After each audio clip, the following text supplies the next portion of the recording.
The Lord is near to all who call on him, to all who call on him in truth.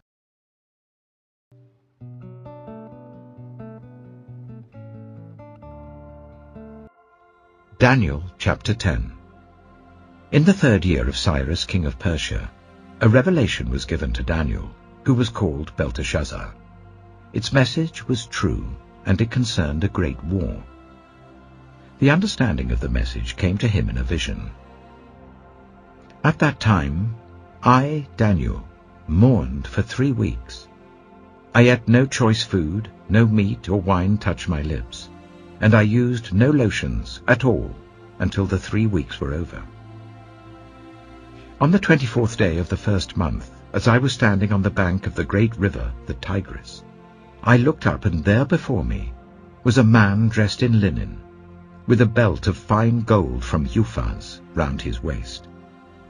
His body was like topaz, his face like lightning, his eyes like flaming torches, his arms and legs like the gleam of burnished bronze, and his voice like the sound of a multitude. I, Daniel, was the only one who saw the vision. Those who were with me did not see it, but such terror overwhelmed them that they fled and hid themselves. So I was left alone, gazing at this great vision. I had no strength left, my face turned deathly pale, and I was helpless. Then I heard him speaking, and as I listened to him, I fell into a deep sleep, my face to the ground. A hand touched me and set me trembling on my hands and knees. He said, "Daniel, you who are highly esteemed, consider carefully the words I am about to speak to you, and stand up, for I have now been sent to you." And when he said this to me, I stood up, trembling. Then he continued, "Do not be afraid, Daniel. Since the first day that you set your mind to gain understanding and to humble yourself before your God, your words were heard, and I have come in response to them. But the prince of the Persian kingdom resisted me 21 days.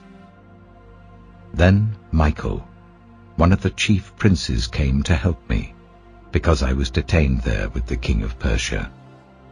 Now I have come to explain to you what will happen to your people in the future, for the vision concerns a time yet to come." While he was saying this to me, I bowed with my face towards the ground and was speechless. Then one who looked like a man touched my lips, and I opened my mouth and began to speak. I said to the one standing before me, "I am overcome with anguish because of the vision, my lord, and I feel very weak. How can I, your servant, talk with you, my lord? My strength is gone, and I can hardly breathe." Again, the one who looked like a man touched me and gave me strength. "Do not be afraid, you who are highly esteemed," he said. "Peace, be strong now. Be strong." When he spoke to me, I was strengthened, and said, "Speak, my lord, since you have given me strength." So he said, "Do you know why I have come to you? Soon I will return to fight against the prince of Persia, and when I go, the prince of Greece will come. But first I will tell you what is written in the book of truth. No one supports me against them, except Michael, your prince." Daniel chapter 11. And in the 1st year of Darius the Mede, I took my stand to support and protect him. Now then, I tell you the truth. 3 more kings will arise in Persia, and then a 4th, who will be far richer than all the others. When he has gained power by his wealth, he will stir up everyone against the kingdom of Greece. Then a mighty king will arise, who will rule with great power and do as he pleases. After he has risen, his empire will be broken up, and parceled out towards the four winds of heaven.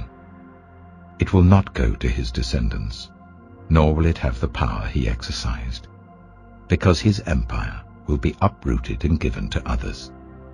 The king of the south will become strong, but one of his commanders will become even stronger than he, and will rule his own kingdom with great power. After some years, they will become allies. The daughter of the king of the south will go to the king of the north to make an alliance, but she will not retain her power, and he and his power will not last.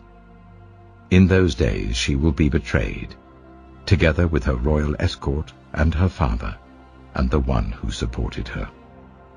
Someone from within her family will arise to take her place. He will attack the forces of the king of the north and enter his fortress. He will fight against them and be victorious.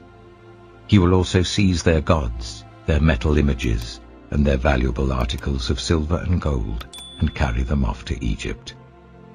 For some years he will leave the king of the north alone. Then the king of the north will invade the realm of the king of the south, but will retreat to his own country.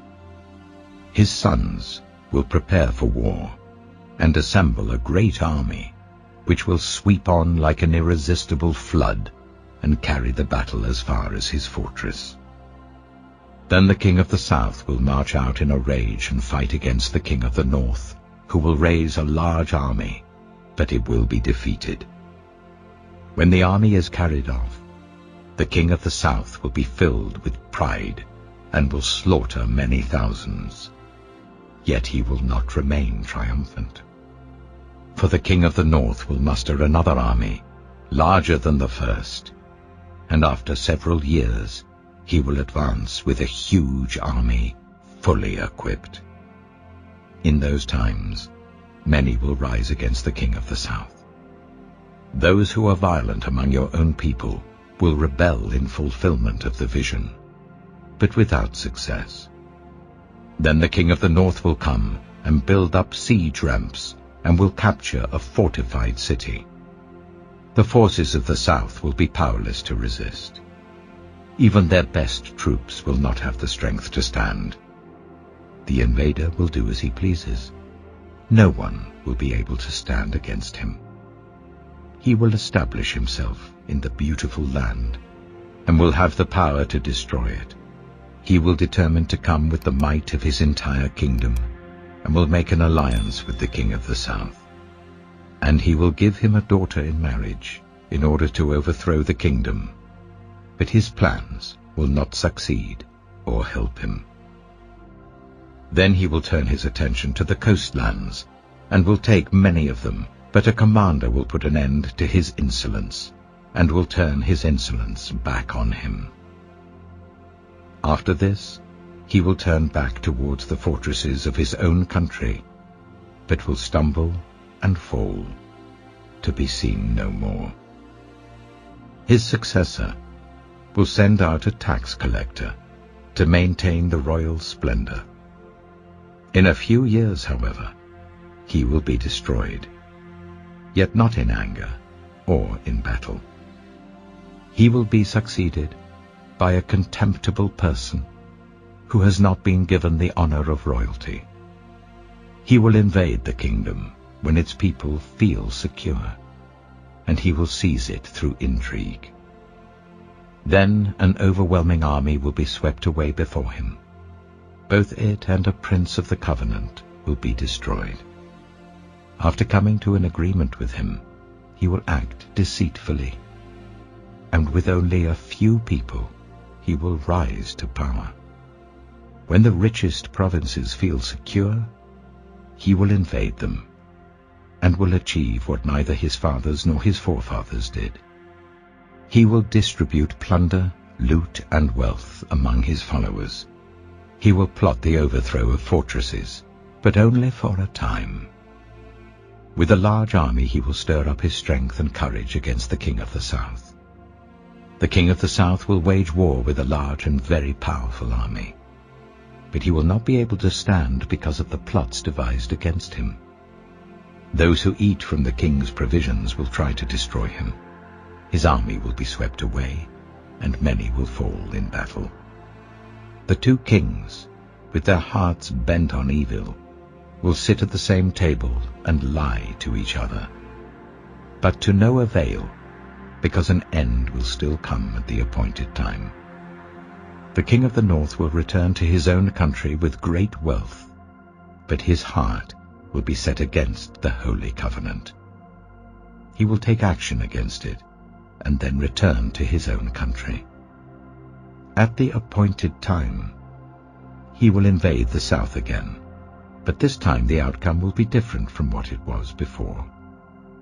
Ships of the western coastlands will oppose him, and he will lose heart. Then he will turn back and vent his fury against the holy covenant. He will return and show favor to those who forsake the holy covenant. His armed forces will rise up to desecrate the temple fortress and will abolish the daily sacrifice. Then they will set up the abomination that causes desolation. With flattery he will corrupt those who have violated the covenant, but the people who know their God will firmly resist him. Those who are wise will instruct many. Though for a time they will fall by the sword, or be burned or captured or plundered. When they fall, they will receive a little help, and many who are not sincere will join them. Some of the wise will stumble, so that they may be refined, purified, and made spotless until the time of the end. For it will still come at the appointed time. The king will do as he pleases. He will exalt and magnify himself above every god, and will say unheard of things against the God of gods. He will be successful until the time of wrath is completed, for what has been determined must take place. He will show no regard for the gods of his ancestors, or for the one desired by women, nor will he regard any god, but will exalt himself above them all. Instead of them, he will honor a god of fortresses, a god unknown to his ancestors. He will honor with gold and silver, with precious stones and costly gifts. He will attack the mightiest fortresses with the help of a foreign god, and will greatly honor those who acknowledge him. He will make them rulers over many people, and will distribute the land at a price. At the time of the end, the king of the south will engage him in battle, and the king of the north will storm out against him with chariots and cavalry and a great fleet of ships. He will invade many countries and sweep through them like a flood. He will also invade the beautiful land. Many countries will fall, but Edom, Moab, and the leaders of Ammon will be delivered from his hand. He will extend his power over many countries. Egypt will not escape. He will gain control of the treasures of gold and silver, and all the riches of Egypt, with the Libyans and Cushites in submission. But reports from the east and the north will alarm him, and he will set out in a great rage to destroy and annihilate many. He will pitch his royal tents between the seas at the beautiful holy mountain. Yet he will come to his end, and no one will help him. Daniel chapter 12. At that time, Michael, the great prince who protects your people, will arise. There will be a time of distress, such as has not happened from the beginning of nations until then. But at that time your people, everyone whose name is found written in the book, will be delivered. Multitudes who sleep in the dust of the earth will awake, some to everlasting life, others to shame and everlasting contempt. Those who are wise will shine like the brightness of the heavens, and those who lead many to righteousness like the stars forever and ever. But you, Daniel, roll up and seal the words of the scroll until the time of the end. Many will go here and there to increase knowledge." Then I, Daniel, looked, and there before me stood 2 others, one on this bank of the river, and one on the opposite bank. One of them said to the man clothed in linen, who was above the waters of the river, "How long will it be before these astonishing things are fulfilled?" The man clothed in linen, who was above the waters of the river, lifted his right hand and his left hand towards heaven.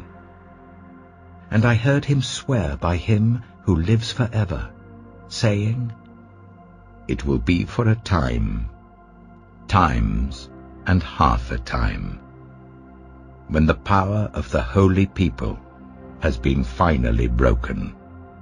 All these things will be completed." I heard, but I did not understand.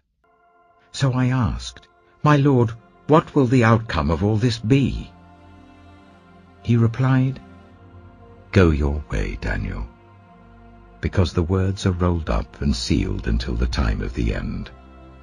Many will be purified, made spotless and refined, but the wicked will continue to be wicked.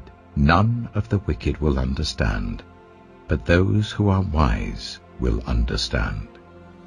From the time that the daily sacrifice is abolished, and the abomination that causes desolation is set up, there will be 1,290 days. Blessed is the one who waits for and reaches the end of the 1,335 days. As for you, go your way till the end. You will rest, and then at the end of the days you will rise to receive your allotted inheritance." Finally, brothers and sisters, whatever is true, whatever is noble, whatever is right, whatever is pure, whatever is lovely, whatever is admirable, if anything is excellent or praiseworthy, think about such things. Whatever you have learned, or received or heard from me, or seen in me, put it into practice, and the God of peace will be with you. The grace of the Lord Jesus Christ be with your spirit. Amen.